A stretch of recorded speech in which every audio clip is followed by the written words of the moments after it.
Classical elements typically refers to the elements that were devised and considered in the classical period or ancient times as the basic elements or stuffs of the universe.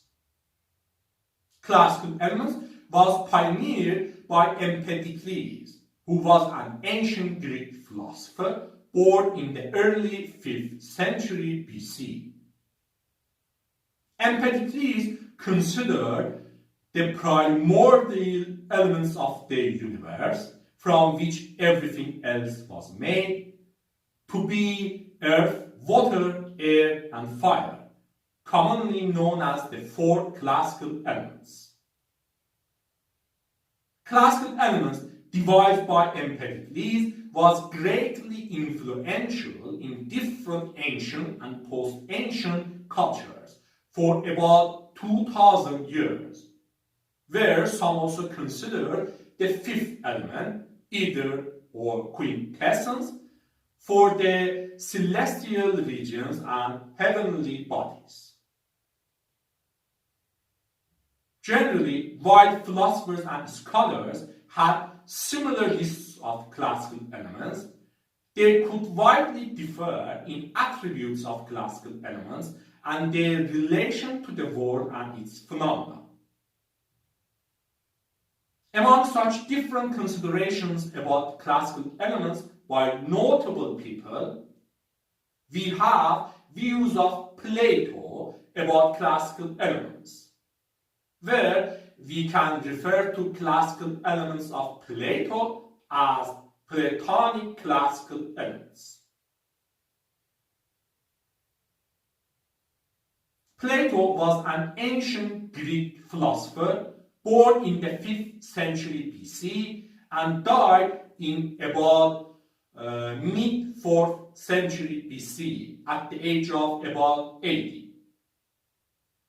Plato had his own doctrines and system of philosophy known as Platonism, and he founded the Academy, the first institution of higher learning on the European continent, where at Plato's Academy, mathematics was among important topics of study.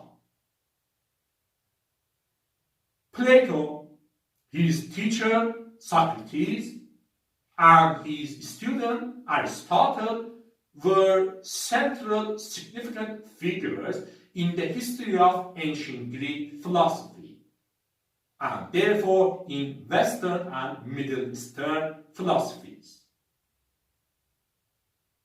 Plato has been considered to be among the most influential authors in depth and range, whose views had shaped or greatly influenced Western philosophy, spirituality, and culture. Plato was greatly influenced by the famous ancient Greek philosopher Pythagoras and his followers Pythagoreans. And like Pythagoras, mathematics was of great and essential importance in views of Plato. Preoccupied by application of mathematical notion and perfection to the natural world, Plato considered the four classical elements of earth, water, air, and fire to be made up of their geometrical simple bodies or primary corpuscles in the form of Platonic solids, where Platonic solids are 5 unique three-dimensional geometrical shapes named after Plato himself for such consideration. It is not clear who for the first time described all 5 of the Platonic solids, but we know that a friend of Plato, the ancient Greek mathematician Theaetetus, wrote the first complete account of the 5 Platonic solids.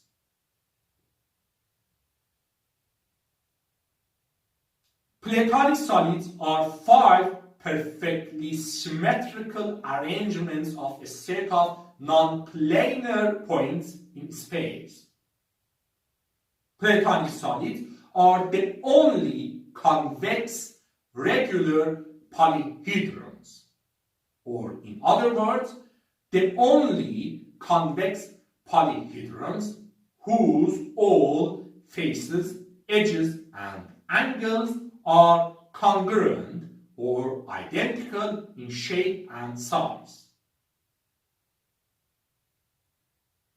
Platonic solids are regular tetrahedron with 4 vertices and 4 faces, cube or hexahedron with 8 vertices and 6 faces, octahedron with 6 vertices and 8 faces, dodecahedron with 20 vertices and 12 faces, and icosahedron with 12 vertices and 20 faces, where faces of tetrahedron, octahedron, and icosahedron are equilateral triangles, while faces of cube are square and faces of dodecahedron are regular pentagons.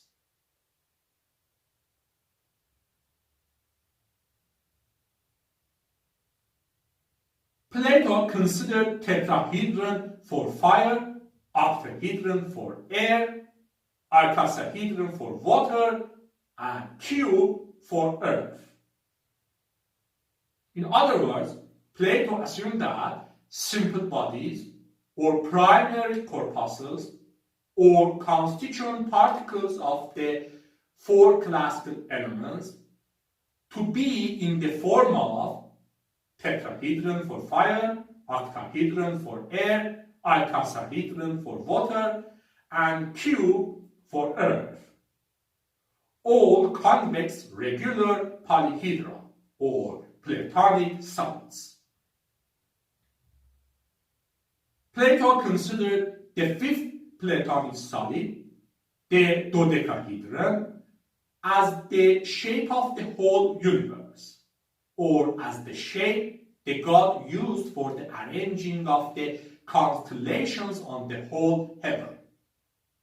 Where among Platonic solids, dodecahedron fills off its circumscribed sphere the most, which makes it a good approximation of the sphere, the ideal shape for the universe.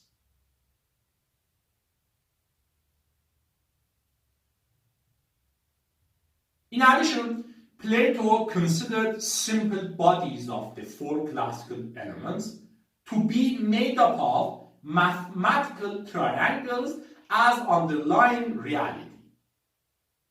In other words, Plato assumed that mathematical triangles as underlying reality come together and compose triangular faces or square faces of Platonic solids, and therefore Platonic solids themselves, which in turn are primary corpuscles of the 4 classical elements. For this, Plato considered 2 kinds of right-angled or right or orthogonal triangles.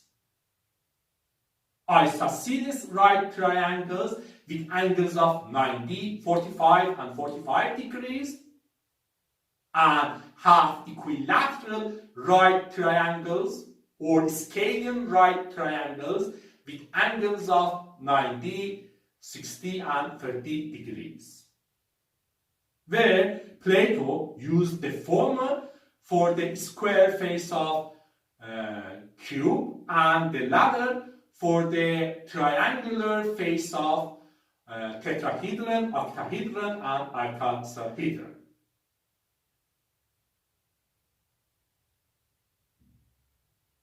Therefore, constituent triangles of fire, water, and air particles were the same but different from those of the earth particles.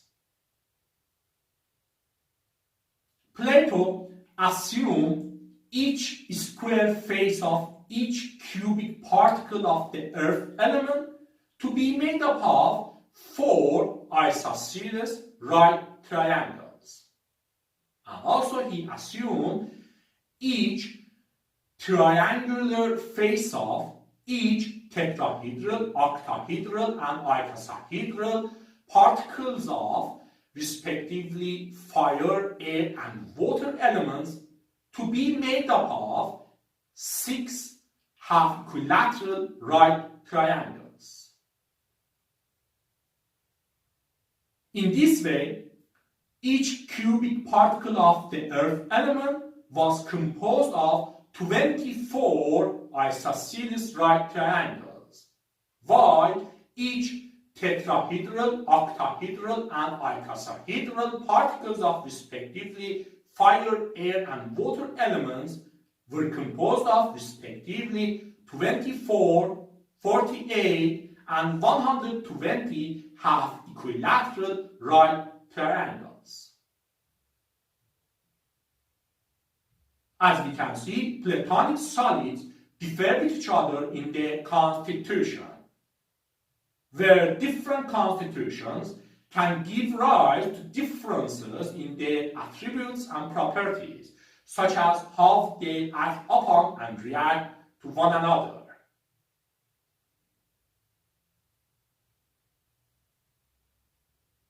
In addition, Plato considered possibility of decomposition of simple bodies of elements into their constituent triangles and recombination of disassembled triangles into new simple bodies.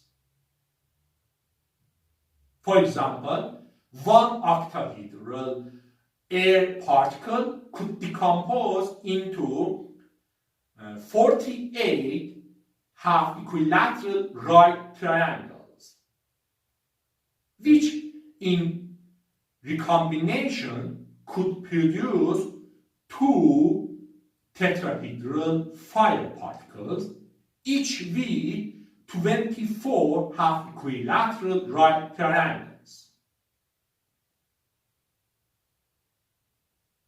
In this way, while keeping the total number of constituent triangles constant, we can consider transformations such as transformation of one air corpuscle into 2 fire corpuscles or vice versa, transformation of one water corpuscle into 5 fire corpuscles or vice versa, or combinations of such transformations, such as transformation of one water particle into 2 air particles plus 1 fire particle, or vice versa, etc. Here, earth particles could be decomposed into and reassembled from their constituent isosceles right triangles, but they couldn't be converted to or produced from fire, air, or water particles because earth particles had different constituent triangles. In this regard, decomposition and formation of simple bodies by separation and reattachment of their constituent triangles, beside attributes of simple bodies, could be used to account for our world and its phenomena.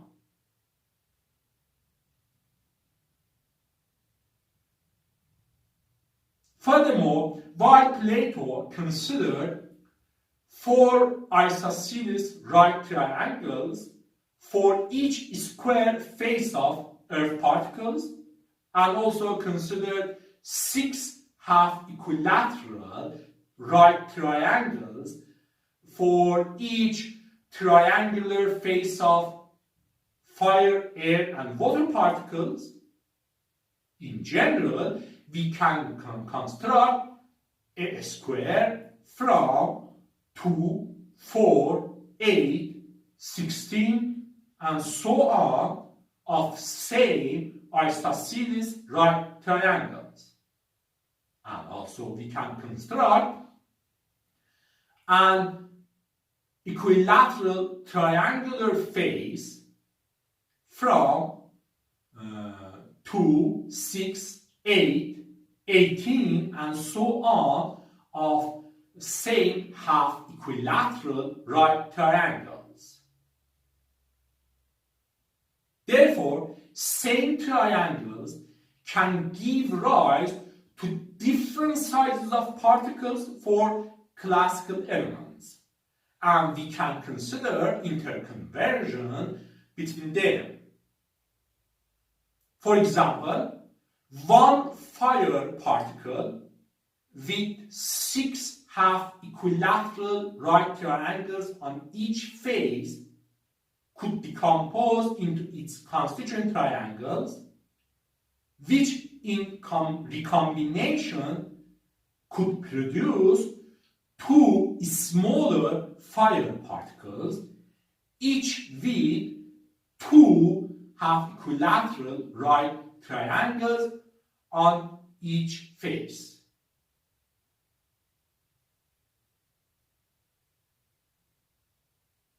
As we can see, we can consider particles of different sizes for the 4 classical elements, and therefore we can account for possibility of their different varieties.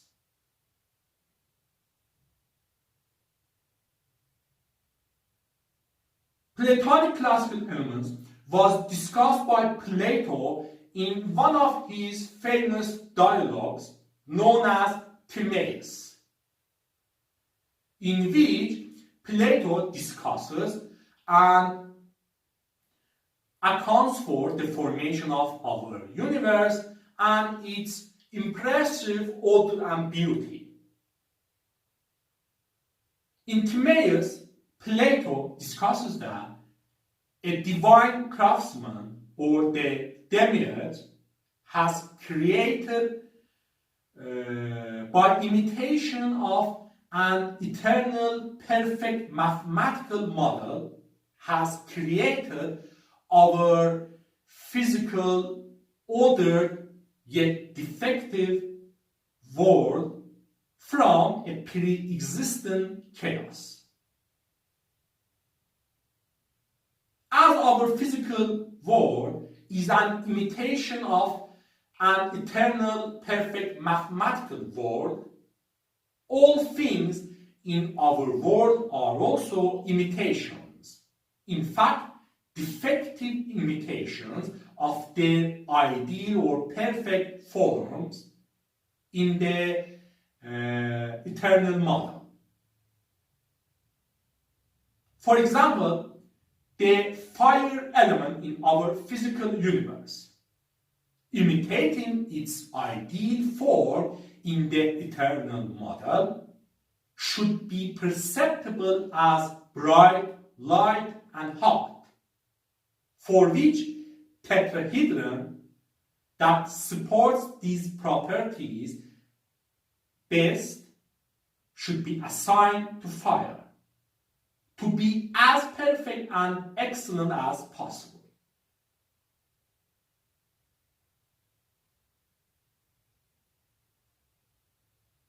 Plato's view of classical elements can be considered as a form of atomism, whose atoms or indivisibles are mathematical triangles which make up everything else. While it had advantages such as plausible account of interconversion of elements, Plato's view of classical elements was criticized by some philosophers, including Plato's own student, Aristotle. The greatly influential ancient Greek philosopher Aristotle criticized both Plato and 4th century Pythagoreans for constructing natural bodies possessing weight from mathematical abstractions such as plane surfaces or numbers.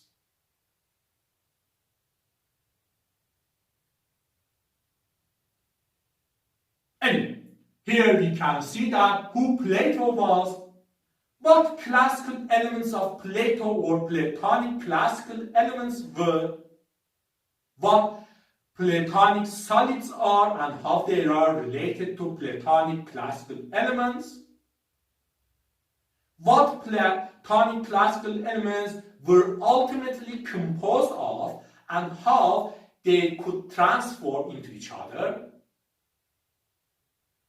how views of Plato about classical elements were a part of his system of philosophy and his general view about the universe, and why some philosophers, including Plato's own student, Aristotle, criticized it. This is interesting, isn't it?